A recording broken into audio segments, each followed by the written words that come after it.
Hi, episode Hello. 7. Today, 3 from Round Hill, not 2, which is very exciting. So, We're gonna get caffeinated, I think. Okay. Number 1 is Panama. Panama. Stats on your screen. Nice. I can smell something. Toffee. Are you getting toffee? It's quite a sweet one. It really is. Yeah. It's a toffee-like smell.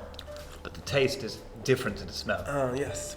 But this is, for me, a really unusual one. I get medium to high body, Chocolatey, should have. chocolatey, Chocolatey. quite low acidity, quite full body. Quite full body, yeah. See. Clean chocolatey coffee from Panama is one of my favorites from last time I had Round Hill. A lot of people like the chocolatey coffees. I think they're okay. It's different from like Brazilian chocolatey coffees. That's very true. So that I would sum up at this stage that this one is a light chocolatey one, as opposed to the classic chocolatey full flavor. Interesting. Number 2. Different beast altogether. Oh, it's so strange going from one to another. It really helps you identify certain flavor notes. It's way more fragrant. I'm getting herbs. Are you getting herbs? No, I'm not getting herbs. Herbs is kind of like a green kind of taste. I'm Plants and herbs. That's what I'm definitely getting, and it might be just I'm going getting off the fruit, back. berries. I'd agreed with what's on the back. Flavor notes: strawberry, honey, cereal. An unusual bunch of flavors. Well, cereal is probably for sweetness. Cereal you associate with sweetness? Yeah, no? Not me. Honey and strawberries I'm going to attribute the sweetness to. The cereal part, I would say, is what gives it maybe almost biscuity flavor. Yeah. Nice. Oh, it's delicious. The aromas on this, amazing. This Mahembe is not like other Mahembes we've had, though. 2 different coffee companies having the same beans and then roasting it their own way. How different can they come out? Very or just slightly? Very different, yes. Depending on how they roast and how they choose the profile for that coffee, it's either very, very different or very similar, anywhere in between. Because you roast coffee for 8 to 12 minutes, let's say, and you can drop the coffees anywhere in that time. You can go for lighter roast and more kind of flowery and fruity flavors, or you can go for medium roast for more sugary and more nutty and bready and syrupy flavors. In terms of trying third wave coffee, you will get much more individual characteristics from different roasters than you would, let's say, dark or medium dark roasting, because once you burn it, you really make it hard to bring out your own characteristics or take on that coffee bean. Well, once you burn it, it's just ash. Doesn't really matter what you started with. Right. So don't drink ash, people. Yeah. Number 3, LAMARI from Papua New Guinea. Don't drink too many coffees from Papua New Guinea. Are they a good coffee? Now you do. Are they a good coffee Now growing you do. region? Yeah, recently so yes. Here's to Papua New Guinea. Ching. Very rich, Ooh. rich body. This one jumps down your throat. Wow. Almost a kind of peppery effect. I'm picking up a lemony sweetness. It's definitely a kind of lemony sweetness. I'm tempted to look at the packet and get the flavor notes, but I'm going to try and break it down myself. It's very, very round and very smooth coffee. I'd give it that. Loads of body. There's a dryness, that tea-like tannin dryness is there.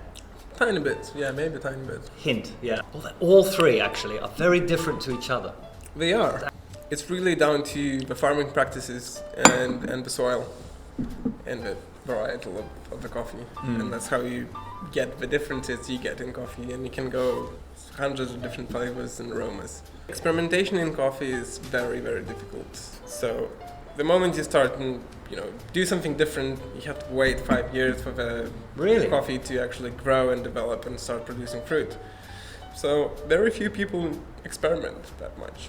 So basically, the success of whatever these coffees are, is due to the foundations they laid 5 years ago. Yeah, that's why it's kind of Wow. a slow adaptation. Because you have a tree, right? You have a coffee tree. It has to grow, it has to produce fruit, it has to be ripe, and Do you want to do a blind taste test? No, let me this time. yeah, it's free. It's not two. It's not that easy anymore. I don't care that I look stupid. Right. Okay, you definitely do the Right. Yeah. I'm ready. So here you go. Okay. There you go. Yeah. This confirms what I thought about the first one.